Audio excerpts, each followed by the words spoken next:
Hello and a warm welcome to the Irish Angle, our discussion show where we look back over all the things that happened in the last week, both in Ireland and abroad. As usual, I've Emma Nagle and Johnny Ward here. And Emma, as you may notice, is sitting in a car. She's just after being at Gordon Elliott's this morning. How did that go, Emma? Yeah, good. I suppose a good time to go to Collinshaw after the weekend they had. Spirits were definitely high. And yeah, I got to see a lot out on the gallop. A good few of the ones from the weekend were actually out. They were just having a trot around and stuff. But yeah, I suppose look, it's the stable to be at the moment. And he's team of novices like this year, just going through them there this morning. Like it seems to be probably as strong a team as he's ever had. So yeah, it seems like they're excited for the future there. And after a few big performances at the weekend. Yeah, he's had some run this month. We're only on the 18th of November at the minute. He's already had 25 winners this month already. So he could do 50 by the end of the month, which what's coming up this weekend, and Punchestown and everything else. Right, let's get stuck in. Few things to talk about, obviously, from last week. The big story, I suppose, or one of the big stories, was Alphonse Grande. He's back. He's the winner of the Cesarewitch again. I don't know what's going on here. What do you make of it, Johnny? Yeah, it was kind of like your night out where the last year, the 7 or 8 points and the last point didn't count kind of thing. It was like, this is just the most ridiculous saga. And like I was thinking of this, I read your blog today, Vinny, like if you can trust a jockey in relation to the whip, as you point out in the piece, like the whip doesn't hurt the horse, right? So you're using a device here, which is a bit of a misnomer in fairness. It's not a whip. It's a device that kind of makes a noise that's, prompts the horse to run faster in theory. But if you overuse the whip, overuse of the whip is overuse of the whip in the sense of if you overuse it, it's not going to actually affect the horse in a positive way. He or she will get too tired. So they brought in these rules, which you say the rule is one of the better things. Like it may or may not be. I think the whole issue with the whip is a complete non-event really in terms of British racing. I don't think I think it's typical of British racing being afraid of people who've no interest in racing saying stuff about racing. And they've now after all of the facts where it was in out with Alphonse Grande, they've come up with the idea that actually the last whip didn't hit the horse. Like I just think it's a bit of a joke. Like if you obviously you have to have whip rules, but it's become a ridiculous saga, which is actually only reinforced how I think insecure British racing is in general, because you had one of the a really brilliant staying handicap reduced to an absolute farce because of an interpretation of the rules. When fair enough, if you ban if you fine the jockey a certain amount, that's one thing. But I don't know, it's such an unsatisfactory conclusion to the whole thing. Yeah, and just going forward, Emma, they're going to have to make some changes, are they? This whip review committee turning up 3 or 4 days after the race to make the decision, when surely people could make it on the day. And even if they get it wrong, there is the appeal process, which is what has happened here. Yeah, and you even mentioned it in your blog, this should be the most simplistic rule of all time, 10 strikes and you're out. But, they still managed to make it really, really complicated. I was listening to a few arguments, after the result came out, and you could wrap yourself in knots trying to understand the rule. It's just getting too confusing altogether. And to be honest, I think the 10 strikes is a bit too simplistic in the first place. But the fact that they can't even implement it when it's that easy kind of would make you a bit worried. They had 3 days to make the decision, and they still made the wrong one. Look, I'm happy for the connections. I do think I'm not really in favour of disqualifying horses in those circumstances. So I heard the owner on Nagle Daily, and look, they're obviously delighted with the result. I don't think they were expecting to get the race, but look, it's confusing, and yeah, they'll have to do something about it again. What they can do from here, maybe get better stewards to make the decisions after the race. I'm not sure, but it's a bit of a mess, isn't it? But the thing is, are you going to get a jockey who's literally flaking the hell out of the horse at all? It just doesn't happen. Jockeys are too good for that. So what is the point of this whip rule? Because good jockeys know that overuse of the whip is self-destructive in the first place. So it's kind of and all of this saga over whether or not he hit the horse 10 times with something that doesn't actually hurt the horse. I don't know. Where do we end up with it? Yeah, I totally agree. I think the whip rule should come down to individual circumstances. Has the horse been marked? Have they hit them with excessive force? Did they not give them time to respond? Not this 10 strikes, which is, like I said, simplistic, but still not the right way forward. Obviously, if they had good horsemen on the panel of stewards who can judge, was this whip used correctly, rather than trying to count to 10 and they're not even sure if they can do that. It's just a bit of a joke. Yeah, there you are. Anyway, we won't solve it, I suppose, and neither will the BHA by the sound of it. Right, moving on. Sad day in Cheltenham yesterday. 3 fatalities, only 46 horses lined up to race, and 3 of them didn't come home. What did you make of that, Emma? Yeah, look, it was it was awful, awful events in Cheltenham yesterday. I didn't actually see any of the TV coverage, and like again, I was listening to Nick Luck had a veterinary expert on horses suffering cardiac problems on the show today, and like she was explaining the incidents, like what can cause a horse to have this kind of problem, like during or after a race. And like there's no definitive answer, like so for two of these horses to suffer similar fates in a 10-runner race around Cheltenham, like it was extremely unusual, and it's not something I can remember happening too often. I think Many Clouds is the one that obviously springs to mind, but like it wouldn't be the most usual. It wouldn't be a common thing at all. And like it's worrying, like the coverage that ITV News had on afterwards as well. I thought it was bizarre that they decided to show the actual fatalities. No, again, I didn't see their coverage, but just from what I've heard, yeah, it's a worry. And like the outcry on social media, like it's not a good day for the sport, definitely. And like I suppose like the main thing is the thought of the connection of the horse, because no one likes to see horses dying, but at the end of the day, it's kind of an inevitable part of the sport. Like they're working kind of every day, every year to bring the fatality rate down, and like days like yesterday are unusual. I think it's probably important to remember that as well. Yeah, I suppose you're right. They are the exception rather than the rule here, but at the same time, it's a very dangerous sport, both for the animals and the human participants as well. What do you make of it, Johnny? Well, like horses just amaze me, full stop. Like when you see images on Instagram of horses when they're around like little toddlers and babies, and how gentle they are with them, and like the ability of a horse to basically, kill a human with one kick in a second. Yet they don't do that because they're beautiful animals, and they wouldn't race unless they wanted to. Like, horses can refuse at a fence; they race because they want to race. And like I still believe that, in terms of animal welfare, like we're probably indoctrinated in the world not to think about the meat we eat and the meat industry and all of that. But in terms of how horses are looked after, this is just an unfortunate day. It is unfortunate that the British media, particularly the BBC, will be all over stuff like this, but like kind of won't talk about City of Troy, or won't talk about good horses running. It seems to be a bit of a thing for them to kind of be down on racing, but it is sad. Like, and the connections of some of the horses, their genuine emotion afterwards just shows what the horses mean. And I think there's a special bond between the people that work with horses in the yards, particularly the individual who's in charge of that particular horse. There's a special bond. I think it's something the racing needs to sell more, how much they actually love the animals, how much the animal loves what's often a girl or the lad looking after them. But obviously it's a sad day, but like I wouldn't labour the point. It's not as if Cheltenham's ground was an issue or anything like that. No, it doesn't appear to be. Anyway, moving on to what is supposed to be a good news story for the sport, I suppose, is this new David Power Jockeys Cup, sponsored by Paddy Power, in memory of their former founder, David Power, who died earlier this year. So I'm sure most people have probably heard about it. If you watched ITV Racing, you definitely know about it anyway, because they're going to show it all the way through. It's every national hunt race shown on ITV during the season, up to and including the Friday of Grand National meeting. And the big news in it is the money that's up for grabs here. The leading jockey will get 500,000 sterling, which is an astonishing amount of money in the present day anyway. Maybe in other sports, athletes are earning that sort of money, but not in horse racing. So for the likes of Harry Cobden, Nico de Boinville, and one or two others who'll be in contention for it, I presume, it's big news for them, certainly. What did you make of this, Emma?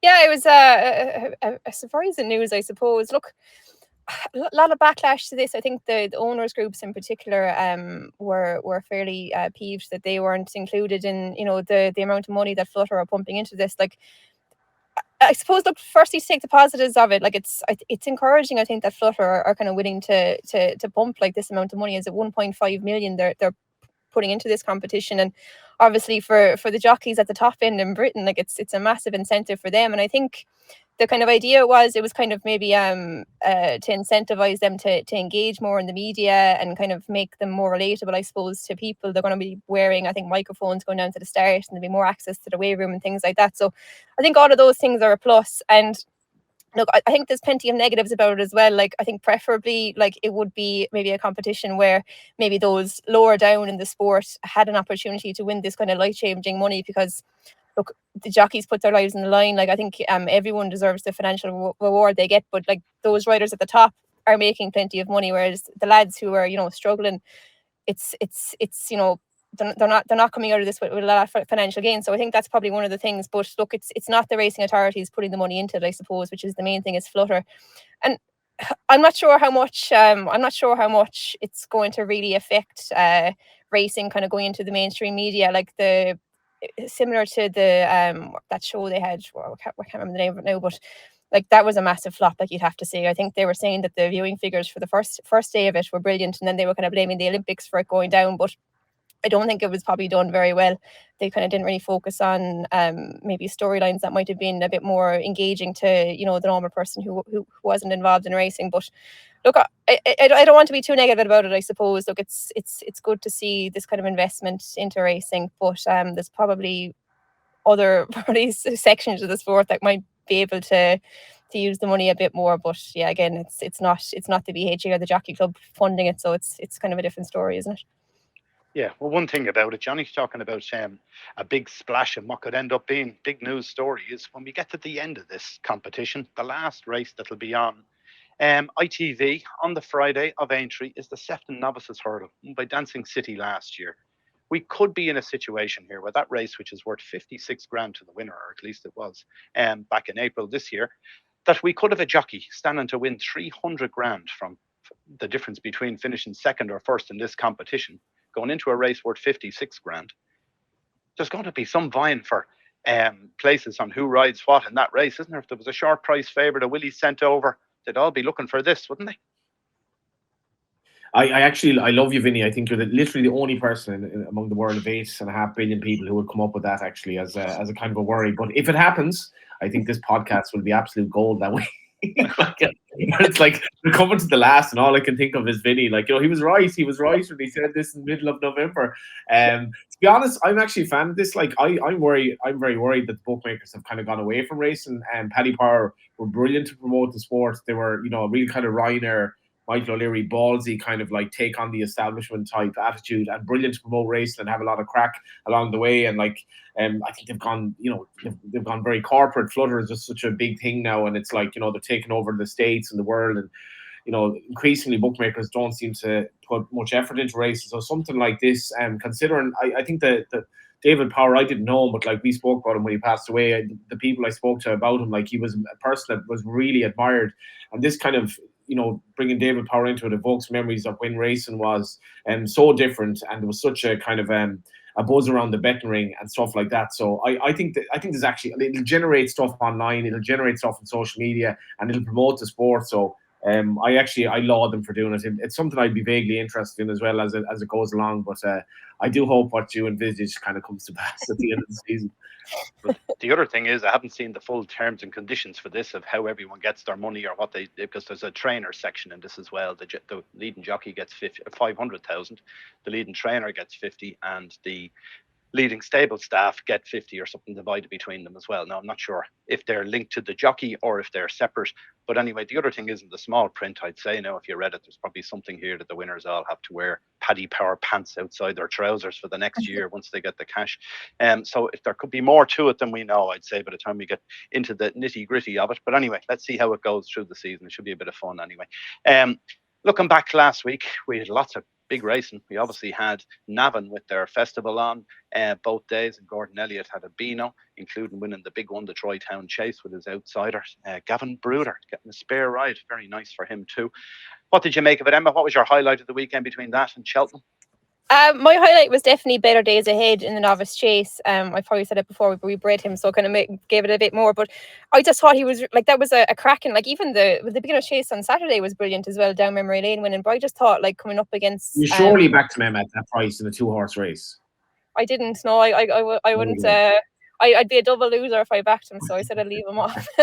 No, look, I just thought it was like a brilliant display of jumping. He made kind of one little bit of a mistake, was at the second or the third fence, maybe not even a mistake, he kind of reached that one, but he just looks like a horse who's probably like the Martin Pipe Novice Hurdle is a race, I suppose, that year in, year out produces, Gold Cup kind of horses, and he's kind of going to be down that vein. I'd say Gordon, even talking about him this morning, I'll have the stable tour out now as soon as possible, but he seemed pretty keen on him going forward. And like, there's any amount of things, you'd have to feel sorry for Danny Gilligan, I suppose, in the Troy Town, missing out on that. But again, Gavin Bruder stepping in, and he's a serious strike rate for Gordon. Strike rate for Gordon if he went through he's rides from, because I don't think he rides that much for Gordon, but he seems to pop up with kind of big winners every now and again. And I was kind of kicking myself because Gordon actually tipped up the winner on Racing TV about an hour or two before the race, but I was with American Mike and he kind of disappointed, I suppose. But no, it was a good weekend. Trying to think off the top of my head what else there was, but I'm sure you have a few more as well.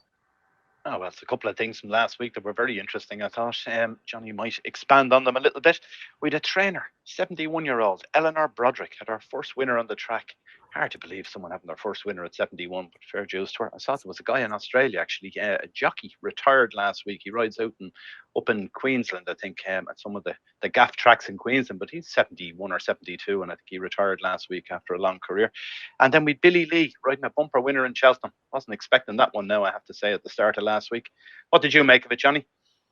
Yeah, we haven't even mentioned Mike Tyson fighting, for want of a better word, in 58 as well. So I think it's actually something we don't celebrate enough in racing, like how it's a rare sport in terms of the longevity of the participants, like John and Paddy Kiley riding out horses up until recently, and like Kevin Prendergast training winners in his 90s. It's a brilliant sport for that. And I think old people like who are around horses all their life, it's special to see them around horses as they get older and what they still mean to them, and almost a horse's sense of what the trainer is and all that bond between them. But it was a cracking weekend's race. Like Cesarewitch winning the Troy Town, big win for Champs-Élysées. Probably testament to the fact that the ground was almost like summer ground at Navan, and it wouldn't have suited a lot of horses. And we see the fields today in Britain, like it's like a bad bags meeting in greyhound race with like 3 or 4 runners. So Navan did quite well field size wise, but like I was in Sligo when I think Danny Gilligan had a treble and should nearly have had a 4-timer on the 2nd of October. And he was saying that Cesarewitch was the horse that he fancied most that day. Little did I think he'd be winning the Troy Town. But I must give credit to Danny Mullins and John Ryan as well, particularly John Ryan, like Lucid Dreams. John, he's a very unique way of training horses, runs them a lot, but that horse ran an absolute blinder, like picked up nice prize money to finish second on his 24th start. Very good horse. A 9-year-old going on 10, and he still has a bit to offer. But I thought the weekend I just thought it was cracking racing. This idea that Navan had of making it a festival has absolutely worked, and it was good to see a buzz around the place. It definitely pays off in the town as well. And like Cheltenham for me I just thought Cheltenham was spectacular, to be honest. And it was a strange thing, Vinny. I was absolutely delighted to see so many good British trained winners. And I know Willie hasn't really gotten going yet in terms of the ground has been probably a bit too fast for his horses. But like I thought some of the performances at Cheltenham were very, very good. And in particular the juvenile, and it was a mad weekend because Bird Road obviously won the Gravewood, which is a race that I've long had a real love for. But his half brother winning the juvenile race as well. But in an absolutely spectacular performance, really. Is at East India Road. He was back from, I think he was 11-4 on Friday. He went off odds on, and for a horse who like stays 2 miles on the flat, and he's kind of more of a staying type, the East India Dock rather, more of a staying type than his half brother. I thought he was actually spectacular, that juvenile hurdle, because you're trying to look for some sort of an Irish context in the race. Moutard, who was ex-Irish, finished 4th. Prairie Angel was beaten 45 lengths, maybe didn't run a race, but like when you're looking at the way that horse travels, I'd be expecting him to be bang there in the Triumph Hurdle. And there was just some really good performance. Il Ridotto for his young rider in the big one on Saturday as well. I just thought it was cracking racing, and good to see the crowds at Cheltenham as well. It looks like a brilliant festival to go to. Definitely one on the bucket list. And the mad thing as well, Hamsian winning for Tony Martin, like who probably didn't anticipate this was a good weekend that was actually going to get a lot better. And I think he did an interview with David Jennings afterwards, really emotional. He just said it's been a year. And in fairness to Harvey as well, I've long had a soft spot for Harvey as a character. He's a brilliant company. He basically said, the BHA and the Turf Club, they have their job to do, and he wasn't kind of blaming them. He just said it's been a bad year, and I was delighted to see him back among the winners at Cheltenham. Yeah, very good. That juvenile you talk about, I see it's into 8-1 from around 20s for the Triumph. Yeah, it looks good at this stage, but then again, look, it's all a false dawn, is it? Because Willie hasn't taken part yet. So yeah, and last year around this time, like Bird Road, I remember him like being catapulted to favouritism for the race. Like, I put up Gavin Cromwell's horse Hello Neighbour, but I've never seen a juvenile. I've rarely seen a juvenile on his second hurdle start look so accomplished. And for a horse who stays 2 miles in the flat, he fairly travelled. Like, he was the last horse off the bridle, so I'd be very surprised if he went off eighths in the Triumph. Very good. Long way to go, though. All right, let's have a look. What about this weekend as well? We've got some cracking racing coming up this weekend. The John Durkin Memorial Chase, where obviously we're hoping we're going to see Fast or Slow against Gallopin Des Champs to be the third go of them at this, will it? What do you make of that, Emma? Which one would you fancy?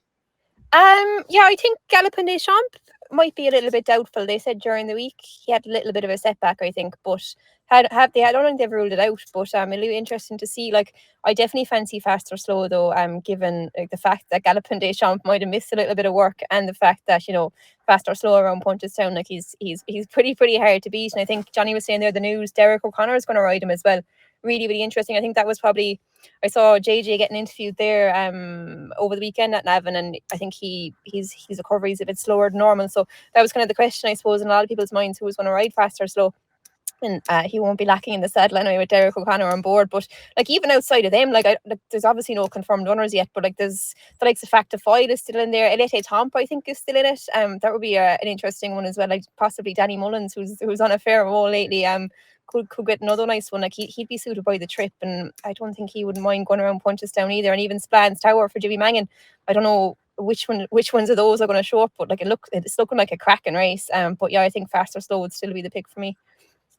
Yeah. What about you, Johnny? What do you make of it? Just looking at it, yeah, it's class. Like, and Jesus, it's a great ride for Derry to get. Punchestown just put that up on its Instagram page there as kind of an exclusive. So they're on top. I spoke to JJ about a month ago, 6 weeks ago, and he was hoping to be back for this. Obviously, he isn't. Hell of a ride for Derry to get. But just looking at the weather, like, it was quite wet in Dublin today. More rain forecast for tomorrow, rain forecast for Saturday, and rain forecast for Sunday. So it could really play to the strengths of Punchestown, because obviously, like, you're hoping for a good field. But this is a brilliant race. I actually love kind of trying to figure out horses coming back to the stage of the season, how fit they are. And like, I can't wait for Fast or Slow's attempt at King George, whoever he takes on there. Obviously, Alphonse bombed out of the weekend, so he's kind of somewhat in a murky picture at the moment. But it's going to be a cracking race. And yeah, I'm actually doing, I must give a little plug for, I'm doing a preview in Kilteal on Saturday night. We're doing a kind of a race night there for to raise funds for a charity that I might plug before the time. So if you're around the Kilteal area, but we'll be talking plenty of Punchestown on Saturday night. Great stuff. That sounds like a nice old evening out. If anyone's around Kilteal. All right, let's go for a horse to follow from last week. Emma, what caught your eye most? I probably give that Better Days Ahead. I think he's 20-1 for the RSA now, and I'd probably back him for that, to be honest. I'd say he'd probably be right up the top of Gordon's for that race. And I think, like, to beat the likes of the Slade Steel in that kind of race was impressive, and he's jumping, you can't fault it. But just one more thing I meant to mention as well, the Wall Park, interesting. I think Gordon was just saying today that he is probably going to go down the grade 1 route. I think, like, originally the plan might have been just to keep him for the pretemps, but I'd say it surprised a few people. And I just noticed on the wall outside his door as well, JP McManus has colours around the door anyway. So I presume he'll be under his ownership next time. But I think he's going to go for the long haul. Maybe they did it to wind you up, Emma. Yeah, possibly. I could be spreading rumours here now, but I'd take it that it's probably right. I don't think they'd reprint the card for no reason. So yeah, that's an interesting one as well. So yeah, but I think Better Days Ahead probably. I think he'll be a real top class staying chaser. Great stuff. Yeah. All right, I'm going to give one next. This is a much lower level horse. A horse called Port Arlington, 5-year-old gelding trained by Ian Donoghue. Landed a bit of a touch last week, and I think this is one that'll improve. Now it goes in decent ground as well, which might be a little bit gone for them now for the next while. But that's one to look out for. Port Arlington. I thought it won well the other day. Only won half a length, but it looks like a nice little horse. And I know that Keith Donoghue had ridden it previously and was very, very pleased with it when he sat on it the first day in Limerick, where he said it didn't handle coming down the hill in Limerick, but otherwise he thought it would definitely win a few races. So they're after landing a bit of a touch with it last week, and I think they'll win again, hopefully. Right, Johnny, what's your one? Yeah, fair play to Ian. He's doing a great job himself, and Keane Collins in that neck of the woods, like young trainers, taking on the best in a tough game, and he's doing really well. I'm going to give East India Dock. To be honest, I felt that was a sensational performance. He won by 18 lengths, beating Static, who was an 8-1 chance. But like if you watch that race back, Sam Tristan Davies rode him. He was back from, I think he was 11-4 the day before. Tipped him, but of course didn't back him. Backed into odds on, and it's early days for him in terms of, like, as you say, Vinny, taking on the. We'll see what the Irish horses can do. But he's a half brother to Bernard Road. It was an amazing weekend for the family and for connections. Same owner, same trainer. And like Bernard Road was obviously very good, ridden a lot differently than the way he used to be ridden. But his half brother, who's by Golden Horn, who was, what did he run off? His last run on the flat for James Fanshawe, he ran a good race off 90. So he was obviously a good standard. Like, horses don't necessarily take to hurdling. This lad now will remind me of like the likes of O'Connor and these like ready-mades, like just took to hurdling as juveniles, like really exceptional. And I was absolutely blown away by that performance. Like, maybe, okay, fair enough, he'll take on better Irish horses, and the Irish, like, who traditionally didn't do that well in the Triumph, now do a lot better in it. I'd be surprised if there were many horses, if any horses better than him, come the Triumph. But he looks an absolute machine.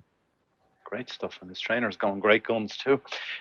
All right, well, look, if you are having a bet, do gamble responsibly, and remember, this week is Safer Gambling Week, so do look up any of those issues around that if you've got a problem with it. Certainly, there's plenty of places out there, different websites that you can go to, including gambleaware.ie and all sorts of different ones. So do take account of that if you have an issue with it. And make sure to subscribe to our channel if you haven't, so you can catch up on all our video shows. And there'll be plenty more coming this week. Emma, have you got anything in the offing? Well, you've got the Gordon Elliott one is coming up. That'll be in the next day or two. That'll be all ready. The Gordon Elliott one, hopefully, possibly tomorrow. Tomorrow it will be out tomorrow, I'd say. And then there'll be an MSI catchers. I might do a little summary of all the key points from Gordon's, and then we'll have form scan with Tanya Stevenson for looking at Punchestown, and also the Betfair Chase, which should be exciting. I think Corbett's Cross going for that as well, so that should be a good one. Brilliant stuff. All right, well, keep an eye out on them, and do subscribe to the channel. You'll get a notification all about it. Now, thanks for watching, and we'll be back again same time next week. Bye for now.